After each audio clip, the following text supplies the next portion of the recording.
नमस्कार, स्वागत है आपका। मैं हूं आपके साथ सुमित शर्मा। मध्य प्रदेश में फिर आफत का अलर्ट जारी हुआ है। मौसम विभाग ने बारिश को लेकर अलर्ट जारी किया है। 26-27 अगस्त को भारी बारिश प्रदेश में हो सकती है। पूर्वी मध्य प्रदेश में बारिश का अलर्ट है। रीवा और शहडोल संभाग में बारिश को लेकर अलर्ट जारी किया गया है। गरज चमक के साथ बारिश का अनुमान है।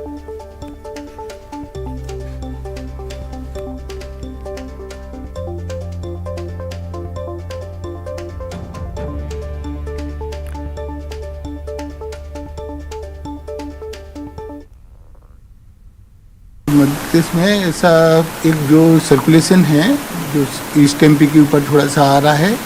ईस्ट एमपी में हो सकता है 2-3 दिनों में थोड़ी बहुत बारिश देखने को मिलेगी और उसमें जो है रीवा जो डिवीज़न है, शहडोल डिवीज़न है, उसमें कहीं कहीं पे हैवी रेनफॉल भी मिल सकता है। बाकी मध्य प्रदेश में अभी जैसे बेस्ट की बात करें तो 1-2 दिनों तो अभी पानी की चांस कम है। गरज चमक के साथ थोड़ी बहुत पानी गिरेगा।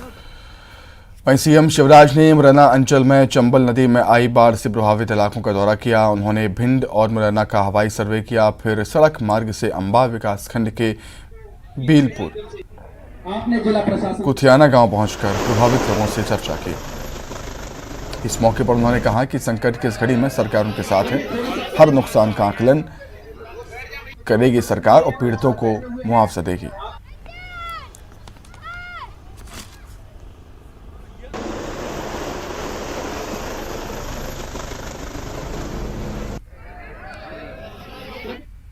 एक तात्कालिक जो नुकसान होगा फसलों का उसका सर्वे करके राहत की राशि बांटेंगे। फसलों के नुकसान के अलावा भी पानी घुसने से अनाज का, कपड़े लत्ते बर्तन का नुकसान होता है तो उसकी भी सर्वे करके क्षति का आकलन करके जनता की सहायता करेंगे। और मकान अगर क्षतिग्रस्त होते तो उसके लिए भी राहत की राशि दी जाएगी। भोपाल से खबर है, करम डैम फूटने का मामला है। सरकार को जांच रिपोर्ट सौंपी गई है। 4 सदस्यीय कमेटी ने अपनी प्रारंभिक रिपोर्ट अपर मुख्य सचिव SN मिश्रा को सौंपी है। रिपोर्ट में बड़ी लापरवाही सामने आई है। डैम का निर्माण करने वाली कंस्ट्रक्शन कंपनी ने लापरवाही की। कंपनी ने 210 दिन का काम किया 90 दिन में। टीम ने 5 दिन पहले सभी पहलुओं की बारीकी से जाँच की है। पानी भरने तक कई स्तर पर लापरवाहियां सामने आई।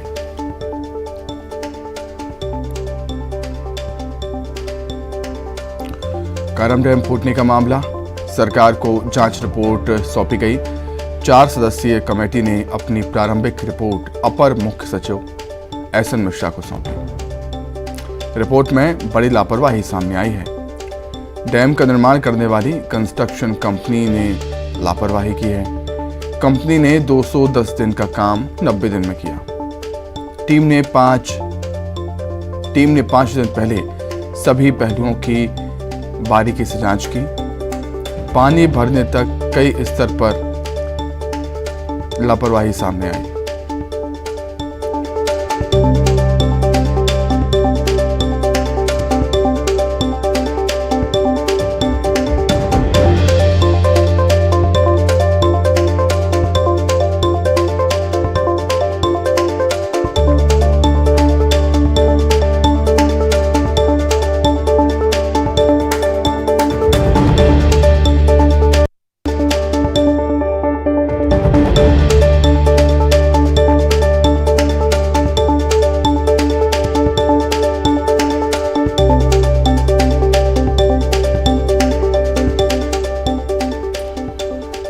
करम डैम फूटने के मामले में सरकार को जांच रिपोर्ट सौंपी गई है। जो जांच दल था उसने जांच की और रिपोर्ट अपनी सरकार को सौंपी। 4 सदस्यीय कमेटी ने अपनी प्रारंभिक रिपोर्ट अपर मुख्य सचिव SN मिश्रा को सौंपी है। रिपोर्ट में बड़ी लापरवाही सामने आई। डैम का निर्माण करने वाली कंस्ट्रक्शन कंपनी ने लापरवाही की। कंपनी ने 210 दिन का काम 90 दिन में ही खत्म कर दिया। टीम ने 5 दिन पहले सभी पहलुओं की बारीकी से जांच की है।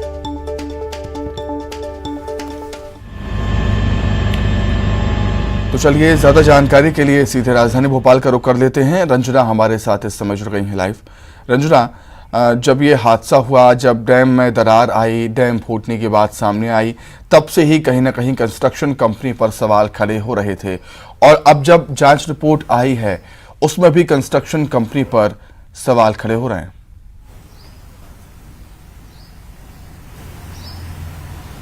जिस समय बिल्कुल कारम डैम जो फूटने का मामला है उसमें वाकई कई बड़े स्तर पर जो लापरवाहियां हैं वो निकलकर सामने आ रही हैं और इसी को लेकर जो जांच टीम है वो कारम डैम पहुंची और वहां पर बारीकी से हर एक पहलू की जो 4 सदस्यीय टीम है उसने जांच पड़ताल भी की और जिस तरीके से प्रारंभिक जांच रिपोर्ट है जो कि उन्होंने ACS को सौंप दी है, इसमें कंस्ट्रक्शन कंपनी की ही जो लापरवाही है वो सामने आई है, क्योंकि इसमें ये कहा गया है जांच रिपोर्ट में कि जो 210 दिन का काम था वो सिर्फ 90 दिन में ही पूरा कर लिया गया और इसमें जो पानी भरने का काम था वो भी सही तरीके से नहीं किया गया, क्योंकि जो ऊंची ऊंची दीवारें थी उसमें पानी किस तरीके से भरा जाए इसको लेकर एक्सपर्ट्स की जो मदद है वो लेनी चाहिए थी, लेकिन जल्दबाजी में एक्सपर्ट्स की मदद भी नहीं ली गई और यही वजह है कि कई स्तर पर अगर देखा जाए तो लापरवाहियां सामने आई हैं। लेकिन अब जिस तरीके से लापरवाहियां इस पूरे मामले को लेकर कारम डैम में दरार को लेकर दिख रही हैं सुमित, उसके बाद अब कई जो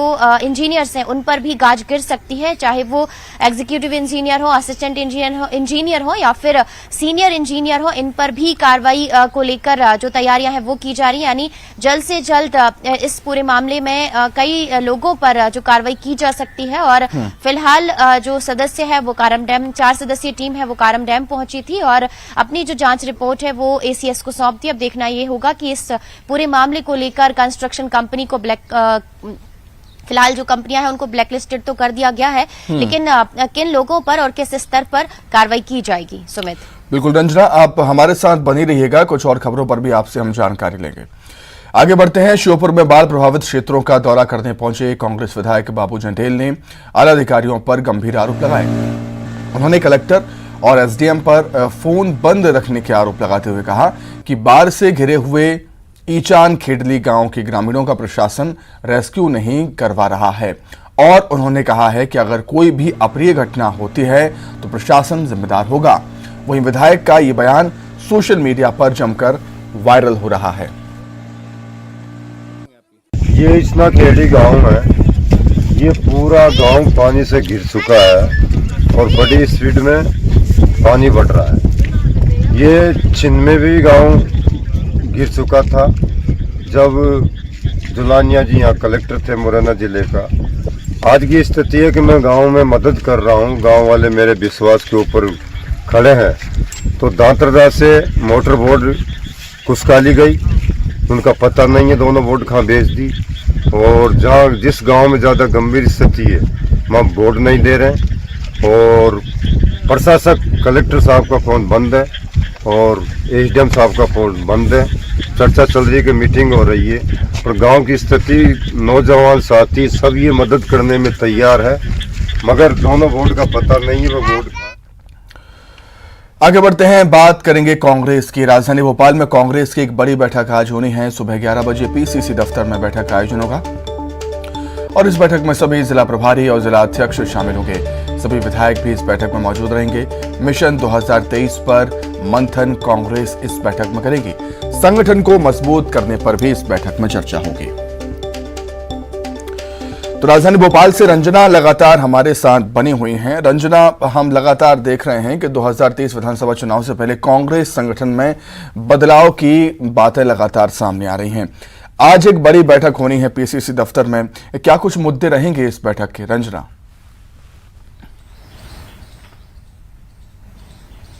जी सुमित, बिल्कुल मध्य प्रदेश में साल 2023 में विधानसभा चुनाव है और इसी को लेकर जो पार्टियां हैं वो पूरी तरह से इलेक्शन जो मोड है उसी में ही नजर आ रही हैं और हर तरह से जो तैयारियां हैं वो साल 2023 के चुनावों को लेकर ही की जा रही हैं।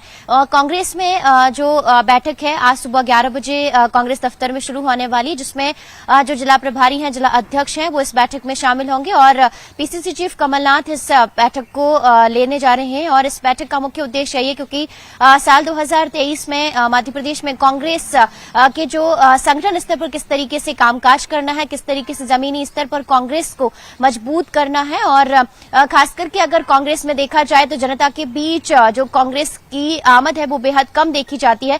तो ऐसे में जनता के बीच कैसे पहुंचे और जिस तरीके से उन्होंने टारगेट तय कर रखा है कांग्रेस ने कि साल 2023 के चुनाव में इस बार जनता तक पहुंचेंगे और जिस तरीके से इनके साथ कांग्रेस को गिराया गया था या फिर जो बेरोजगारी और तमाम तरह के जो मुद्दे हैं मध्य प्रदेश में उनको जनता तक पहुंचाने का काम किया जाएगा। तो संगठन के स्तर पर मजबूत करने की जो कवायद है आज इसमें बैठक में देखी जा सकती है। तो वहीं जनता के बीच पहुंचने हैं, किस तरीके से मुद्दे उन तक ले जाने हैं, इन तमाम बातों को लेकर भी जो रणनीति है वो तैयार की जाएगी। सुमित, ठीक है रंजना, बहुत शुक्रिया आपका तमाम जानकारी के लिए, हमारे साथ जुड़ने के लिए आपका बहुत धन्यवाद। आगे बढ़ते हैं, नर्मदापुरम से खबर है जहां पर इटारसी के पथरौटा में पेट्रोल पंप में आग लग गई। पेट्रोल पंप के कर्मचारियों ने आग पर काबू पाया है। बड़ा हादसा टल गया है, समय रहते कर्मचारियों ने आग पर काबू पा लिया। नर्मदापुरम से बड़ी खबर आपको बता रहे हैं, इटारसी के पथरौटा में पेट्रोल पंप में आग लगी है। पेट्रोल पंप के कर्मचारियों ने आग पर काबू पाया, समय रहते कर्मचारियों ने आग पर काबू पा लिया और एक बड़ा हादसा होते होते टल गया। ये आग की कुछ तस्वीरें अभी निकलकर सामने आई हैं, आप देख सकते हैं कि किस तरीके से आग लगी है और ये घटना बड़ी हो सकती थी क्योंकि पेट्रोल पंप में ये आग लगी थी, कोई भी बड़ा हादसा हो सकता था।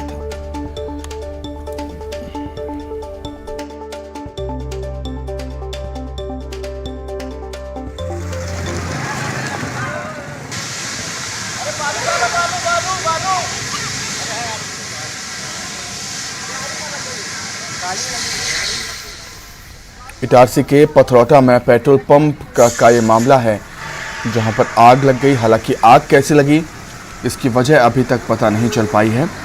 पेट्रोल पंप के कर्मचारियों ने समय रहते आग पर काबू पा लिया और एक बड़ा हादसा निश्चित तौर पर टल गया है।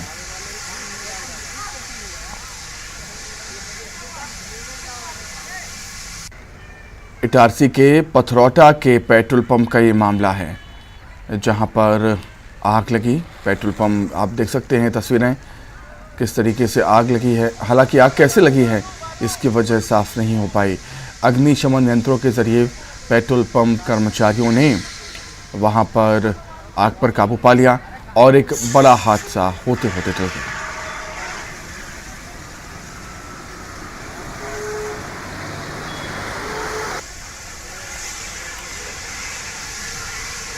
इटारसी के पथरौटा पेट्रोल पंप का ये मामला है जहां पर अचानक आग लग जाती है और आग कैसे लगी है हालांकि ये अभी पता नहीं चला है, लेकिन अग्निशमन यंत्रों के जरिए पेट्रोल पंप कर्मचारियों ने समय रहते आग पर काबू पा लिया और एक बड़ा हादसा टल गया।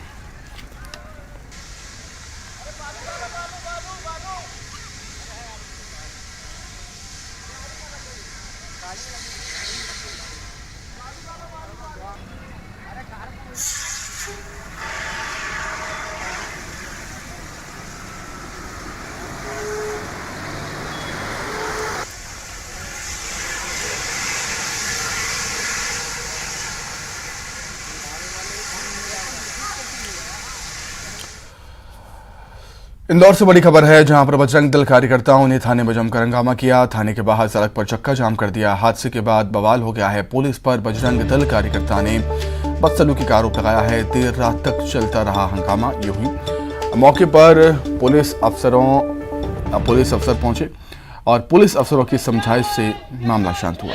भंवर कुआं थाना क्षेत्र का मामला।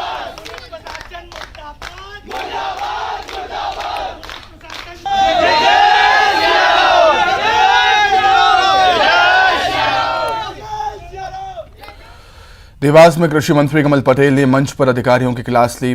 उन्होंने एक अधिकारी को मंच पर बुलाकर अल्टीमेटम देते हुए कहा कि कोई हितग्राही योजना के लाभ से छूट गया तो खैर नहीं, जितने लोग छूट गए उतने हजार अधिकारी के तनख्वाह से काट लिए जाएंगे। उन्होंने कहा कि अगर 10 हितग्राही योजना के लाभ से छूट गए हैं तो अधिकारी की तनख्वाह से 10,000 कटेंगे, साथ ही नौकरी से निकाल दिया जाएगा। उन्होंने कहा कि बीजेपी की सरकार है, ना खाऊंगा ना खाने दूंगा, जो खाएगा उसको उल्टा लटका दिया जाएगा। आपको बता दें कि इस सतवास नगर पालिका परिषद के शपथ समारोह में कमल पटेल शामिल होने पहुंचे थे। उन्होंने इसी दौरान खुले मंच से ये बात कही।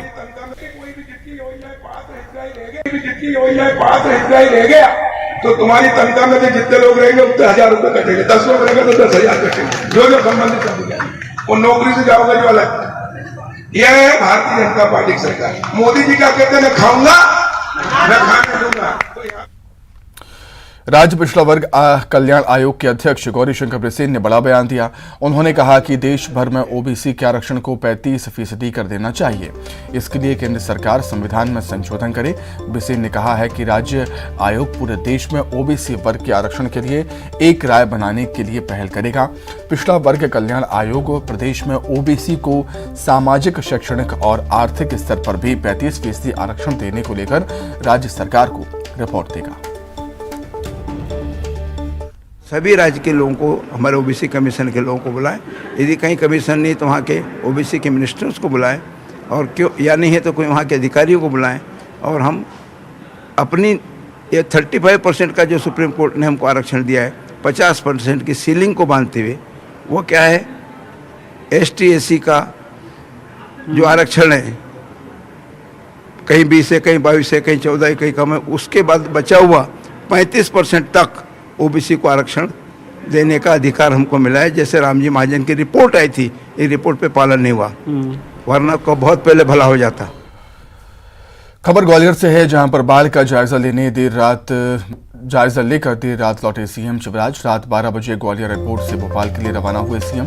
एयरपोर्ट पर ग्वालियर जिला प्रशासन के अधिकारियों से उन्होंने बात की। सीएम ने जिले में बारिश और बाढ़ से निपटने के हालातों की जानकारी दी। कलेक्टर कौशलेंद्र विक्रम सिंह ने सीएम को जिले के हालात के बारे में जानकारी दी है।